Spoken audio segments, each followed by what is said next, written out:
கூடு விட்டு கூடு ஜீவன் பாயும் போது ஒன்றில் ஒன்றாய் கலந்தாட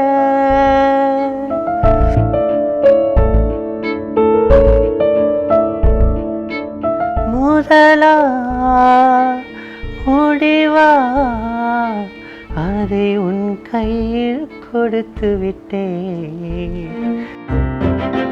ஒரு பிறவியில் வந்துட்டு பெண்ணாவும் ஆணாவும் இருக்கிற பாக்கியம் கிடைச்சது உங்கள் எல்லாருக்காகவும் மட்டும்தான் நினைக்கிறேன் நான். இந்த குரலும் ஒலிக்கட்டும்னு நினச்சி எனக்கு ஒரு நல்லது நடந்துச்சுன்னா அது என்னோட தனிப்பற்ற வெற்றி இல்லை, எங்கள் சமுதாயத்தோட வெற்றியாக நான் பார்க்குறேன். டிஃப்ரெண்ட்டாக பார்ப்பாங்க, கிண்டல் கேலி பண்ணுவாங்க. அப்போ அதுலேருந்து அவங்க என்ன பண்ணுவாங்க, பொருளாதாரத்துக்காக என்ன பண்ணுவாங்க? மற்ற பீப்புள்ஸோட திருநங்கைகளாகவே பாலியலுக்கு தள்ள தான் படுறாங்க. காதல் ஏதோ ஒரு பையன் என் பாரா மச்சான் அவள் அழகா இருக்கான்னு சொல்லிட்டா போதும், அவங்களுக்குள்ள வர சந்தோஷமே வேற லெவல்ல இருக்கும். கல்யாணம் காதல் இதெல்லாம் வந்து எப்பயும் எங்களை பொறுத்த வரைக்கும் அது லைஃப் லாங் தொடராதுங்கிறது எங்களுக்கு நல்லாவே தெரியும். சூப்பர் சிங்கரில் போய் கலந்துக்கிட்டேன். அங்கே எனக்கு வேறு லெவல் ரெஸ்பான்ஸ் பண்ணாங்க. இவ்வளோ பெரிய டெலிவிஷனில் நம்மளை வந்து அக்செப்ட் பண்ணிக்கிட்டாங்கங்கும் போதே உயிரே உயிரே வந்து உன்னோடு கலந்து. வணக்கம் ஐஸ்வர்யா. வணக்கம் மேம், எப்படி இருக்கீங்க? நல்லா இருக்கேன், நீங்க எப்படி இருக்கீங்க? ஃபர்ஸ்ட் ஆஃப் ஆல் ரொம்ப அழகா இருக்கீங்க. தேங்க்யூ. எப்படி இப்படிலாம் லைக் மேட்சிங்கா எல்லாமே சூப்பரா? மேட்சிங் எல்லாம் இல்லை, எப்பவும் பண்றது தான். உங்களுக்கு அந்த நார்மலாவே அந்த ஒரு சென்ஸ் இருக்கு. ஓகே, எங்களுக்கு வந்து எங்களை அலங்காரப்படுத்திக்கிறது ரொம்ப பிடிக்கும். ஓகே சரி, ஓகே. உங்களுடைய வீடியோ ரீசெண்டா ரொம்ப வைரல் ஆயிட்டு இருக்குது. அது எப்போ எந்த இயர்ல எடுத்தது? இப்போ திடீர்னு வைரல் ஆகும்போது எப்படி அதோட அந்த வீடியோவை பார்க்கும்போது இப்போ இருக்கிற நீங்களும் முன்ன இருக்க நீங்களும் ரொம்ப வித்தியாசப்படுறீங்க. அந்த அதோட பின்னணி என்னங்கிறத எங்களுக்கு சொன்னீங்கன்னா நல்லா இருக்கும். கண்டிப்பா. அது வந்து 2010 நினைக்கிறேன். அப்போ வந்து அந்த ஒரு ஹரியுடன் நான் சொல்லிட்டு ஒரு ப்ரோக்ராம் திருச்சியில் நடந்தது. அப்போ நான் வந்து மேலாக தான் இருந்தேன்.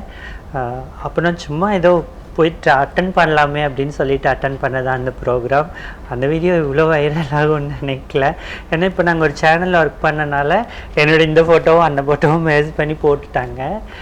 ஓகே, ஹாப்பி தான். எப்படி ஐடென்டிஃபை பண்ணாங்க நீங்க நினைக்கிறீங்க? ஏன்னா அப்போ நீங்க வந்துட்டு பியர்லாம் வச்சுட்டு தாடியோட ஒரு முகத்தோட தான் நீங்க வந்துட்டு அந்த ஒரு இதுல வந்திருந்தீங்க இல்லையா? அந்த ஷோல நீங்க வந்துட்டு டெலிவர் ஆயிருந்தீங்க. பட் ஆனா இப்போ வந்துட்டு அப்படியே டோட்டலா வேற மாதிரி இருந்தீங்க. அது எப்படி அவங்க ஐடென்டிஃபை பண்ணிருப்பாங்கன்னு நினைக்கிறீங்க? என்னோட வாய்ஸ் வச்சு தான் கண்டுபிடிச்சிருக்காங்கன்னு சொல்லி சொன்னாங்க. ஆல் சேஞ்ச் ஆகிட்டிங்க, பட் அவங்க வாய்ஸ் வச்சு நாங்கள் கண்டுபிடிச்சிட்டோம் அப்படிங்கிற மாதிரி தான் சொல்லியிருந்தாங்க மேம். ஓகே, ஐஸ்வர்யா அவங்களுக்குள்ளார ஒரு சிங்கர் எப்பவுமே இருந்துகிட்டே இருக்காங்க இல்லையா? அந்த டைமில் அந்த மாதிரி தருணங்கள் எப்படி இருந்துச்சு? எப்படி நீங்கள் அதெல்லாம் ஹேண்டில் பண்ணீங்க? அப்போ வந்து எனக்கு என்ன சொல்ற, மியூசிக் தெரியாது, சும்மா ஒரு இன்ட்ரெஸ்ட்டில் போய் நான் வந்து அதை அட்டன் பண்ணேன். அதுக்கப்புறம் ஓகே இது கற்றுக்கலாம் அப்படிங்கிற ஒரு இன்ட்ரெஸ்ட் வந்துச்சு. அப்புறம் அதுவுமே சரியாக என்னால் போக முடியல. ஒரு தனியாரில் போய் கற்றுக்கிட்டு இருந்தேன். அதுக்கப்புறம் என்னோடய உடல் மாற்று அறுவை சிகிச்சைக்கான அந்த காலங்கள்லாம் தேவைப்பட்டனால நான் ஃபுல் அண்ட் ஃபுல்லாக டிரான்ஸ்ஜெண்டராக மாறி அதுக்கப்புறமா எனக்கு பாடுறதுக்கு ரொம்ப அவ்வளோதான், மியூசிக்னா அவ்வளோதான் முடிஞ்சிச்சு அப்படின்னு நினச்சிட்டு இருந்தேன். அப்போ இப்போ எங்கள் சேனல் வந்து நாங்கள் ஒரு சேனல் ஒர்க் பண்ணோம். அந்த சேனல்லேருந்து கூப்பிட்டப்போ நீங்கள் ஏதாவது பண்ணுங்க அப்படின்னா, இல்லை நான் பண்ண மாட்டேன், நான் பாடவெல்லாம் மாட்டேன், ஏன்னா எல்லாம் கிண்டல் பண்ணுவாங்க, எப்படி ஏற்றுப்பாங்கன்னு தெரியாது அப்படின்லாம் சொல்லியிருந்தேன். இல்லை நீங்கள் பண்ணுங்கள், ஒரு 4 வீடியோ போகட்டும், எப்படி ரெஸ்பான்ஸ் வருதுன்னு பார்க்கலாம், ரொம்ப பேட் கமெண்ட்ஸ்லாம் வந்துச்சுன்னா நீங்கள் ஸ்டாப் பண்ணிங்க சிஸ்டர் அப்படின்னு சொல்லி சொன்னாங்க. ஸோ நான் பாடினேன். அதுக்கப்புறம் அவங்க மக்கள் வந்து நல்ல வரவேற்பு கொடுத்தாங்க. பரவாயில்ல உங்களுக்கு அதுக்கு தான் நீங்கள் பாடுங்க அப்படின்னு சொல்லி அப்படி கன்டினியூ ஆனது தான். Okay okay. இப்போது 2010 வந்துட்டு நீங்கள் ஒரு ஆணாக இருந்து இப்போ ஒரு பெண்ணாக மாறி இருக்கீங்க இல்லையா? அந்த ஒரு பீரியட் வந்துட்டு எப்படி இருந்துச்சு? உங்கள் ஃபேமிலியாக இருக்கட்டும், நீங்களுமே உங்களுக்கு எப்போ அந்த மாதிரி தோணுச்சு ஆக்சுவலாக இந்த ஒரு விஷயம் நம்ம தப்பாக இருக்கு அப்படின்னு? சின்ன வயசுலேருந்தே இருக்கும். ஸ்கூல் படிக்கிறப்ப இருந்தே எனக்கு வந்து நம்ம இப்படி கிடையாது, நம்ம ஏதோ வித்தியாசமாக இருக்கோம், மற்ற பீப்புள்ஸ் மாதிரி இல்லை, பசங்க மாதிரி இல்லை அப்படின்னு சொல்லி இருக்கோம். இதுக்காகவே ஸ்கூல்ல எல்லாம் எனக்கு கிண்டல் பண்ணியிருக்காங்க. அதனாலே நான் ஸ்கூல் போகிறத ஸ்டாப் பண்ணிட்டேன். அப்போ அந்த காலகட்டத்தில் வந்து எனக்கு ஸ்கூல் போகிறதுக்கு இந்த கிண்டலும் கேலிக்காகவுமே நான் போகல, ஸ்டாப் பண்ணிவிட்டு கொஞ்சம் அப்புறம் வந்து திருப்பூரில் ஒரு பனியன் கம்பெனியில் வந்து நிறுவனத்தில் ஒர்க் பண்ணேன். நான் ஒர்க் பண்ணிகிட்டு இருக்கும்போதே எனக்கு மனசுக்குள்ளே ஓடிட்டே இருக்கும், இப்படி நம்ம கிடையாது அப்படின்னா. நாங்கள் வந்து ஒரு சின்ன பழனி தான் சொந்த ஊர், கிராமத்தில் வாழ்ந்தவங்க. அப்போது இந்த மாதிரி நம்மளை மாதிரி மக்கள் இருப்பாங்களான்னே தெரியாது, நம்ம தான் வித்தியாசமாக இருக்கமோன்னு சொல்லி அதை வெளியில் சொல்கிறதுக்கு பயப்படுவோம். வீட்டிலலாம் நான் சொல்லவே இல்லை, நான் எனக்குள்ளேயே தான் மறைச்சிட்டு இருந்தேன். அப்போது நாங்கள் இந்த மாதிரி திருப்பூர் மாதிரி ஒரு சிட்டிக்கெலாம் வரும்போது அங்கே எங்கள் ஆளுங்களெல்லாம் பார்க்கும்போது ஓகே நம்மளை மாதிரி இருக்காங்க, நம்ம மட்டும் வித்தியாசமாக இல்லை அப்படிங்கிற ஒரு மகிழ்ச்சி இருந்துச்சு. அதுக்கப்புறம் என்னோடய தோழி ஒருத்தவங்க வந்து சப்போர்ட் மூலியமாக அவங்களோட பழக்கம் ஏற்பட்டதில் அதுக்கப்புறம் நான் என்னோட டிரான்ஸ்ஜெண்டராக கன்வெர்ட் ஆனேன். ஃபேமிலியில் எப்படி இதை வந்து ஏற்றுக்கிட்டாங்க? அவங்கள்ட்ட சொல்லிட்டு தான் இது எல்லாமே நடந்துதா, இந்த மாதிரிலாம் இருக்குமா அப்படின்னு சொல்லி தான் ஆரம்பிச்சிங்களா? எப்படி நடந்தது? இல்லை மேம், நான் அப்போ இருந்த சூழ்நிலையில் வந்து எப்படி எடுத்துப்பாங்கன்னு தெரியாது, எங்களுக்கு சொல்கிறதுக்கும் தைரியம் இல்லை. சொன்னால் அடிப்பாங்களோ இல்லை வேறு மாதிரி ஏதாவது ட்ரீட் பண்ணுவாங்களோன்னு சொல்லிட்டு நாங்கள் வந்து சொல்லவே இல்லை. நான் வந்து ஃபஸ்ட்டு டிரான்ஸ்ஜெண்டராக கன்வெர்ட் ஆகிட்டேன். ஆப்ரேட்லாம் முடிஞ்சு அதுக்கப்புறம் தான் நான் வந்து அவங்கள மீட் பண்ணேன். அவங்களும் தேடிட்டு தான் இருந்திருக்காங்க, இந்த மாதிரி காணும்னு சொல்லிட்டு. அப்புறம் மீட் பண்ணப்போ அழுதாங்க. அப்புறம் சரி ஓகே அவனுக்கு இப்படி தான் இருக்க பிடிச்சிருக்குன்னா அப்படியே இருன்னு சொல்லி அம்மா பேசுவாங்க. இன்னும் பிரதர் அண்ட் சிஸ்டர்ஸ்லாம் யாரும் பேச மாட்டாங்க. பட் அவங்க பேசணும்னு நினைக்கிறீங்க? இல்லை இருக்கட்டும், அவங்களுக்காக எப்போ பேசணும்னு தோணுதோ உங்களுக்குள்ள ஒரு விஷயம் இருக்கும்ல, இதுக்காக நம்மள அவாய்ட் பண்ணியிருக்கலாம். இதுக்கு முன்னாடி நல்லா பேசிட்டு இருந்திருப்பாங்க அவங்க கூட இல்லையா? அதுக்கு முன்னாடி பேசுவாங்க, இப்போ பேசுறது இல்லை. ஸோ உங்களுடைய உண்மையான பெயர் என்ன? ஃபர்ஸ்ட் என்ன பெயர் வச்சிருந்தாங்க? உங்களுக்கு ஐஸ்வர்யான்னு வைக்க தோணுது காரணம் இல்லை, ஆக்சுவலாக நாங்கள் வந்து அந்த பேரே சொல்லிக்க மாட்டோம், எங்களோட அடையாளத்தையே ஃபுல்லாக மாற்றிக்கிறதுக்காக தான் நாங்கள் எல்லாமே பண்ணிப்போம். இவ்வளோ வழிகளை தாங்கிறதே அதுக்காக தான். ஏன்னா அந்த ஷோலேயே ஒரு பேர் சொல்லியிருக்காங்க, பட் அதுவுமே என்னோட பேர் இல்லை, எனக்கு முன்னாடி பாடினவரோட பேரை கூப்பிட்டுருப்பாரு அவரு. ஓ, அது வந்து உங்களுடைய பேரா வந்துட்டு கன்வே ஆயிருக்கு. அதனாலதான் நான் கேட்டேன், சரவணன் சொல்லி கூப்பிட்டுருந்தாங்க. அதுவுமே என் பேர் கிடையாது. என் பேர் நான் வந்து கீழே கொடுத்துருந்தேன், அவர் அவசரத்தில் எங்கேயோ பார்த்துட்டு அந்த பேர் கூப்பிட்டுருக்கிறாரு. ஓகே ஓகே, ஏதாச்சும் ஒரு சில பாடல்கள் எங்களுக்காக. கூடு விட்டு கூடு ஜீவன் பாயும் போது ஒன்றில் ஒன்றாய் கலந்தாட ஊற்றலந்து ஊனும் ஒன்று பட தியானம் ஆழ்நிலையில் அரங்கேற காலம் என்ற தேரே ஆடிடாமல் நில்லு இக்கணத்தை போலே இன்பமேது சொல்லு காண்பவை யாவும் சொர்க்கமேதான் என்னுள்ளே என்னுள்ளே பல மின்னல் ஏழும் நேரம் எங்கெங்கோ எங்கெங்கோ என் எண்ணம் போகும் தூரம். ரொம்ப நல்லா இருக்கு. இது மேல மேல இன்னும் வந்துட்டு வளர்றதுக்கு என்ன மாதிரியான ப்ராக்டிஸ் பண்ணிட்டு இருக்கீங்க? நான் ப்ராக்டிஸ் வந்து அதுக்கப்புறம் ஸ்டாப் பண்ணிட்டேன். நான் வந்து போகலை, கர்நாடிக் கற்றுக்கிட்டேன், அதுக்கப்புறம் ப்ராக்டிஸ் பண்ணல. நம்ம இப்படி இருக்கோம், நம்ம எப்படி ஏற்றுப்பாங்க அப்படிங்கிறதுனால இடையில ப்ராக்டிஸ் போகிறதுலாம் நிப்பாட்டிட்டேன். இப்போ சமீப காலமாக போயிட்டு இருக்கீங்க. ஏன்னா நம்ம அந்த இது யோசிக்க வேணாம். இப்ப நிறைய பேர் நிறைய விதத்துல சாதிச்சுட்டு இருக்கிறாங்க. ஒரு பிறவியில வந்துட்டு பெண்ணாவும் ஆணாவும் இருக்கிற பாக்கியம் கிடைச்சது உங்க எல்லாருக்காகவும் மட்டும்தான் நினைக்கிறேன் நானு. ஸோ அந்த இது வந்துட்டு ஆப்பர்ச்சுனிட்டி நீங்க யூஸ் பண்ணிக்கணும்னு நினைக்கிறேன். தென் நம்ம முக்கியமா பேச வேண்டியது யூடியூப் சேனல். எனக்கு நீங்க பாடி எவ்வளவு ஃபேமஸ் ஆனீங்கிற விஷயம் எனக்கு தெரியல. அந்த யூடியூப் சேனல்ல அந்த 3 பேர், அந்த 3 உமன்ஸும் வந்துட்டு எப்படியெல்லாம் பெர்ஃபார்ம் பண்றாங்க. ஓகே, வேற வேற வழிகள்ல போயிட்டு இருக்கிறது போய் இப்போ இவங்களா சுயமா ஒரு தொழில் பண்ணிட்டு இருக்காங்க அப்படிங்கிற விஷயங்கள் நல்லா இருக்கு. ஸோ அது ஏன் திடீர்னு அந்த யூடியூப் சேனலுக்கு என்ன ஆச்சு? ஏன் அதை வந்துட்டு முடக்கப்பட்டுச்சு? முடக்கப்படலாம் இல்லை மேம், கொஞ்சம் பர்சனல் ரீசன்ஸ்னால எங்களால் அதை தொடர முடியல. எங்களுக்கும் கொஞ்சம் ஹெல்த் இஷ்யூ, அப்புறம் அந்த சேனலோட அட்மின் வந்து வேற ஒருத்தங்க தான், அவங்களுக்கும் கொஞ்சம் பர்சனலாக ஏதோ ப்ராப்ளம் இருக்குன்னு சொன்னனால நாங்கள் அதை இப்போதைக்கு ஸ்டாப் பண்ணிட்டோம். எங்களுக்கும் கொஞ்சம் டைம் தேவைப்பட்டுச்சு, அதனால இப்போது அதுலேருந்து வெளியில் வந்துட்டோம். இப்போ தனியாக நான் ஒரு சேனல் வந்து மியூசிக்காக மட்டும் ஓப்பன் பண்ணி ரன் பண்ணிகிட்ருக்கேன். எங்கள் சிஸ்டர்ஸுமே வந்துட்டு சின்ன சின்ன ஷார்ட் ஃபிலிம்ஸு, அட்வர்டைஸ்மெண்ட்ஸ் அந்த மாதிரியெல்லாம் பண்ணிகிட்ருக்காங்க.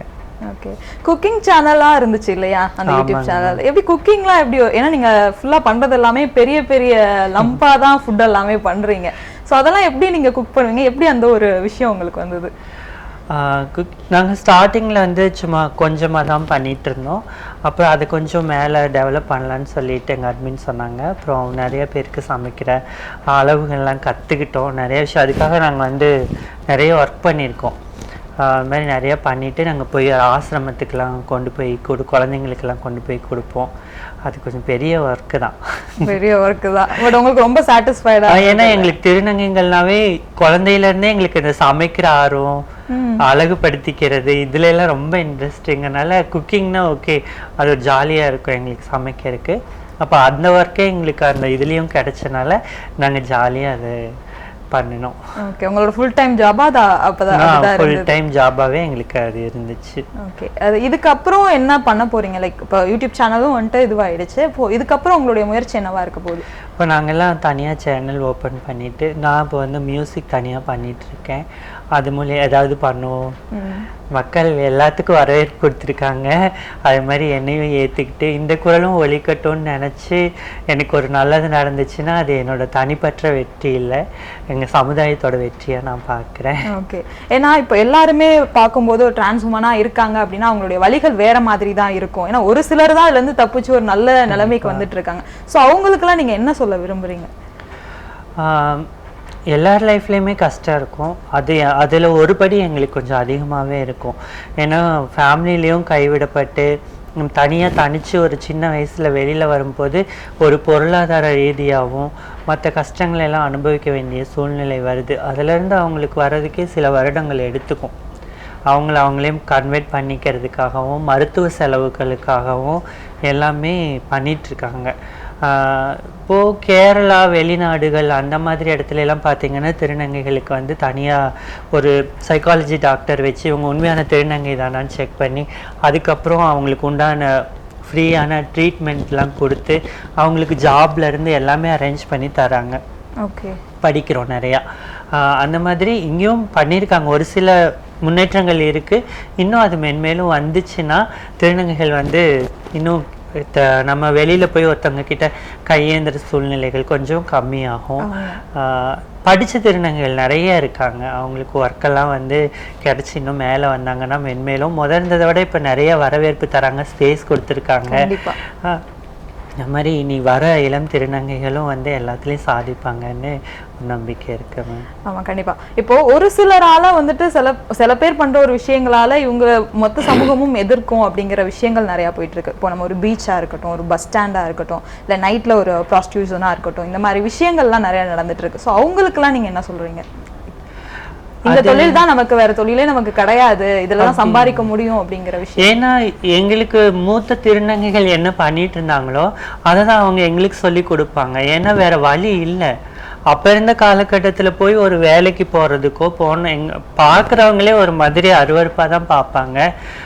ஒரு இது பண்ணாவே டிஃப்ரெண்டாக பார்ப்பாங்க, கிண்டல் கேலி பண்ணுவாங்க. அப்போ அதுலேருந்து அவங்க என்ன பண்ணுவாங்க? பொருளாதாரத்துக்காக என்ன பண்ணுவாங்க? மற்ற பீப்புள்ஸோட திருநங்கைகளாவே பாலியலுக்கு தள்ள தான் படுறாங்க. ஒரு ஆண் மகனே இருக்கிறாங்க வந்து மற்றவங்க கிட்ட பேசுறதுக்கும் ஒரு திருநங்கை நீ இப்படி தானே வா அப்படின்னு சொல்லி ஈஸியாக மூவ் பண்ணிடுவாங்க. ஸோ அப்போ அவங்க என்ன பண்ணுவாங்க? ஸோ உங்களுக்குன்னு அட்வைஸ் கொடுக்கறதுக்கும் அந்த மாதிரி ஆட்கள் இல்லை, குறைவு. இப்போ எங்கள் முன்னோர்களுமே பார்த்தீங்கன்னா அந்த காலத்துலேருந்து அவங்களுமே அவங்க முன்னோர்கள் என்ன சொல்லி கொடுத்தாங்களோ கடை வசூலோ பாலியல் தொழிலோ அந்த மாதிரி போய் தான் அவங்க காப்பாற்றிக்கிட்டாங்க. அவங்களுக்கு வேணுங்கிறத பண்ணிக்கிட்டாங்க. இப்போ தான் கொஞ்சம் கொஞ்சம் மாறுதல் வந்துட்டு இருக்கு, நிறையா துறையில் சாதிச்சுட்டு இருக்காங்க. அதுக்கு உண்டான வழிகள் வந்து நம்ம அரசாங்கமும் பண்ணிட்டு இருக்காங்க. இன்னும் கொஞ்சம் எல்லாம் பண்ணி கொடுத்தாங்க அப்படின்னா இன்னும் அது திருநங்கைகள் வந்து மற்றவங்க மாதிரி நார்மலாக வாழ்கிறதுக்கும் வழிவகுப்பாங்கன்னு நினைக்கிறேன். ஓகே, கண்டிப்பாக அவங்களுக்காக ஒரு இது. ஸோ இப்போ ஒரு லைன் சொல்கிறேன், ஒரே ஒரு வேர்ட் சொல்கிறேன், அதை பற்றின உங்களுடைய கருத்து என்ன அப்படிங்கிறத நீங்கள் பகிரலாம். இங்கே சமூகம் முதல் இந்த மாதிரி இப்போ இல்லை, மாறி இருக்கு. ஓகே, உங்களுடைய பார்வையில் அரசியல் இதெல்லாம் எப்படி தெரியுது? அரசியல் வந்து எங்கள் சமுதாயத்தை பொறுத்த வரைக்கும் நிறைய ஹெல்ப் பண்ணுறாங்க. ஃபஸ்ட்டெல்லாம் வந்தீங்கன்னா கொஞ்சம் காலத்துக்கு முன்னாடி நாங்கள் ஒரு ஐடி ப்ரூஃப் வாங்குறதுனா கூட தனித்தனியாக அலையணும். அதுக்கு ரொம்ப காலங்கள் எடுத்துக்கும். ஒரு டாக்டர், மெடிக்கல் டாக்டர், கவர்மெண்ட் டாக்டர்கிட்ட போய் நாங்கள் வந்து ஒரிஜினல் டிரான்ஸ்ஜெண்டர் தானா அவங்க அப்படின்னு சொல்லி ஃபுல் பாடி செக்கப் பண்ணுவாங்க. அதுக்கப்புறம் தான் அந்த ஐடி கார்டு கிடைக்கும். அது மாறினதுக்கப்புறம் தான் எங்களுக்கு ஆதார் கார்டே கிடைக்கும். இப்போ வந்து அரசாங்கம் என்ன பண்ணியிருக்காங்கன்னா, எங்களுக்காக ஒரு குழு அமைச்சு ஒரு முகாமெல்லாம் போட்டு அவங்க டாக்டர்ஸ்லேருந்து வக்கீல்லேருந்து எல்லாரையும் வர வச்சு அவங்களே எல்லா அரேஞ்ச்மெண்ட்ஸ்லாம் பண்ணி உங்களுக்கு என்னென்ன ப்ரூஃப் வேணுமோ பண்ணி கொடுங்க அப்படின்னு சொல்லி அதெல்லாம் பண்ணி கொடுத்து, இப்போ படிக்க ஆசைப்படுற திருநங்கைகள்லாம் கூட எங்கே போனாலும் நமக்கு ஐடி ப்ரூஃப் வேணும்ல, அதெல்லாம் பண்ணி கொடுத்து போலீஸ்க்காக படிச்சுட்டு இருக்காங்க. நிறைய துறை விஓசி அந்த மாதிரிலாம் அதுக்கெல்லாம் படிக்கிறாங்க மேடம். ஓகே. கல்வி வந்து இப்போ எப்படி இருக்குன்னு தெரியல. ஏன்னா குழந்தைங்க வந்து திருநங்கையாக மாறும்போது அவங்க ஃபஸ்ட்டு பெற்றோர்கள் வந்து அதை கவனித்து அவங்க இப்படி தானா இப்படி இருக்காங்களான்னு சொல்லி ஒரு டாக்டர்கிட்ட கூட்டிகிட்டு போய் கேட்டு சரி பண்ணணும். வெளி இடங்களில் ஸ்கூலில் அவங்களுக்கு என்ன நடக்குதுன்னு நமக்கு தெரியாது. ஏன்னா எனக்கு நடந்தது வந்து பாலியல் ரீதியாக எதுவும் தொல்லை நடக்கலைனாலும் கிண்டல் கேலிகளுக்கு உட்படுத்தப்படுவோம். இப்போ இருக்கிற கல்வித்துறை எப்படி இருக்குன்னு தெரியலை. ஆனால் இப்போ வர திருநங்கைகள் எல்லாம் படித்து நல்லா தான் வெளியில் வராங்க அப்படிதான் நினைக்கிறேன். அம்மா அப்பா எல்லாருக்குமே ஒரு ஃபேமிலிங்கிறது ரொம்ப முக்கியம். அவங்க நம்ம திருநங்கை சமூகத்தை கைவிடும்போது ரொம்ப வலிக்கும். அதுலேருந்து நம்ம எப்படி வெளியில் வரணும், அடுத்தடுத்து என்ன பண்ணணும், நம்ம இப்படி மாறிட்டோம், நம்ம இதுதான், நம்ம யாருக்காகவும் நடிக்கலை, நம்ம ஒரு ஆணாக நடித்து வாழ முடியாது ரொம்ப நாளைக்கு, நம்ம வந்துட்டோம், நம்ம வேணுங்கிறத நமக்கு எல்லாம் பண்ணிக்கிட்டோம் அப்படின்னும் போது அவங்களும் நிறைய பேர் ஏற்றுக்கிறவங்களும் இருக்காங்க. இன்னும் ஏற்றுக்கிட்டாங்கன்னா இன்னுமே திருநங்கைகள் வந்து நிறைய துறையில் சாதிப்பாங்க. ஏன்னா ஃபஸ்ட்டு நமக்கு ஃபேமிலி தானே, அவங்க சப்போர்ட் இருந்தால் நம்ம என்ன வேணால் பண்ணலாமே.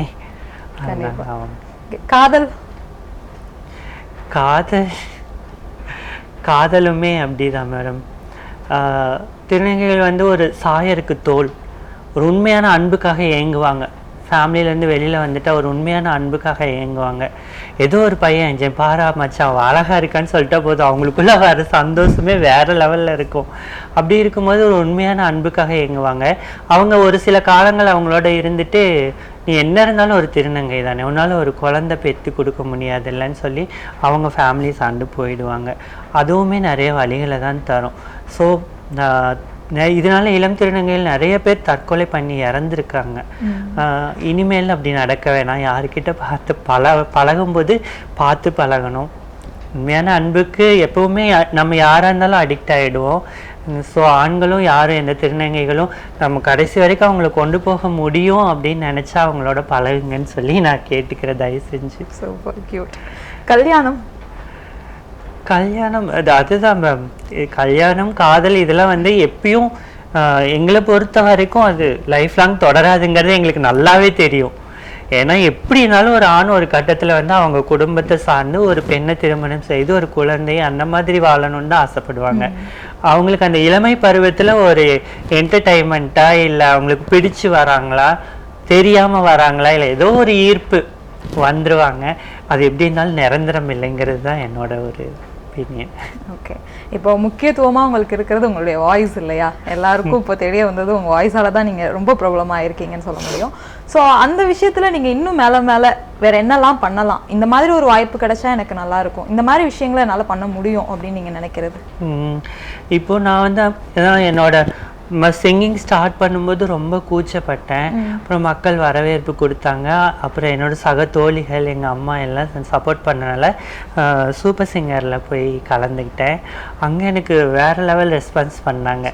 இவ்வளோ பெரிய டெலிவிஷனில் நம்மளை வந்து அக்செப்ட் பண்ணிக்கிட்டாங்கங்கும் போதே எனக்கு வந்து ஒரு பெரிய ஒரு வெற்றியாக தான், ஒரு படி நம்ம மேலே தான் இருக்கோம் அப்படின்னு சொல்லிட்டு சீசன் 9 வந்து டாப் 30 வரைக்கும் செலக்ட் ஆனேன். இப்போது 10 வந்து அதுக்கு மேலே என்னால் போக முடியல. 10லேயும் வந்து 3rd ரவுண்ட் போனேன். அப்புறம் ஒரு ஹெல்த் இஷ்யூனால நான் வந்து ஹாஸ்பிட்டல் அட்மிட் ஆகிற நிலைமை, மெயின் ஆடிஷனுக்கு இங்கே சென்னை வர முடியல. ஸோ அந்த மேம்க்கு இன்ஃபார்ம் பண்ணிவிட்டு நெக்ஸ்ட் டைம் வரேன்னு சொல்லிட்டேன். ஸோ அந்த மாதிரி தான் என்னோடய வளர்ச்சி இருக்குது. இப்போ என்னோடய இன்டர்வியூஸ் நிறைய பார்த்துருப்பாங்க. இந்த குரலும் ஒலிக்கட்டுமே அப்படின்னு யாராவது நினச்சி ஒரு வாய்ப்பு கொடுத்தாங்க அப்படின்னா கண்டிப்பாக அது திருநங்கை சமூகத்தவே அவங்க வந்து வாழ வைக்கிற மாதிரி தான். ஓகே. ரீசன்ட் டைம்ஸ் உங்களுக்கு பிடிச்ச பாடல்கள் ஏதாவது எங்களுக்காக? ரீசெண்ட் டைம் நிறைய சாங்ஸ் இருக்கும். சித்தா படத்தில் கண்கள் ஏனோ சாங், அந்த சாங்லாம் எனக்கு ரொம்ப பிடிக்கும். உங்களுக்கு பிடிச்ச சாங்ஸ் ஏதாச்சும் ஒரு 2-3 என் சுவாச காற்று வரும் பாதை பார்த்து உயிர் தாங்கி நான் இருப்பேன். மலர் கொண்ட பெண்மை வாராமல் போனால் மலை மீது தீ குளிப்பேன். சூப்பர் சூப்பர் சூப்பர், ரொம்ப நல்லா இருக்கு. உங்களோட வாய்ஸும் சரி, உங்களோட டியூனுமே சரி, சூப்பரா இருக்கு. நீங்க இன்னும் மேல மேல மேல நிறைய வளரணுங்கிறதா எங்களோட ஆசை. தந்தி டிவி சார்பாக உங்களுக்கு ரொம்ப நன்றி மேம். தந்தி சேனலுக்கும் இந்த வாய்ப்பளிச்சு உங்களுக்கு டீம் சார்பாக எல்லாருக்கும் நன்றி சொல்லிக்கிறேன். நன்றி. தேங்க்யூ.